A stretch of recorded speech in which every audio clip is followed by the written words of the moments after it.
The reason I think it's important for Christian leaders to spend time in rest is, number one, we're really bad at that.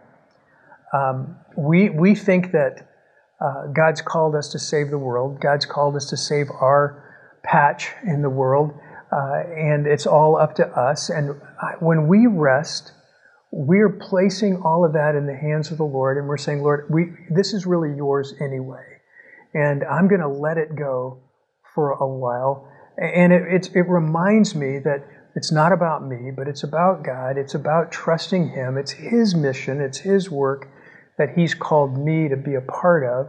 And when I can't let go of that, then it's really about me. And so rest is important in that regard. Rest for me is a stress reducer. I'm an introvert by nature, so a good day off for me is getting to spend a couple of hours in my backyard reading by myself. And my wife knows that, and she's okay with it. But getting that time to get refreshed, getting that time to stay healthy. I went to see one of my professors one time in seminary, and I was exhausted and stressed out.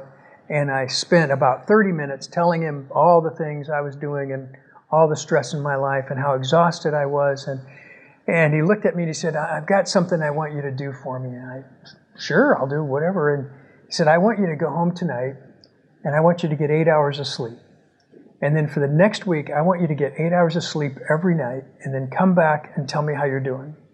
And I realized at that point I wasn't giving myself permission to even sleep at night. I wasn't giving myself permission to rest, and sooner or later I'm no good for anyone. So there's a lot of reasons that we need rest. The other thing about rest that's important for us is that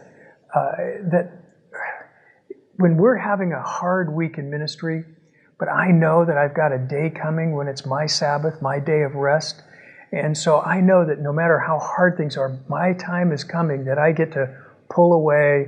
I get to read a little my own. I get to do something with my wife. I get to work out or take a hike or do something. Then I have that to look to. And I always have hope then. I always know, okay, I can get through this because I've got that time coming. So I think for a variety of reasons, rest is critical. It's not a sign of weakness. To me, rest is one of the disciplines that God has given us that He says, take care of your body, take care of your soul, take care of your heart. And I believe rest is part of all of that.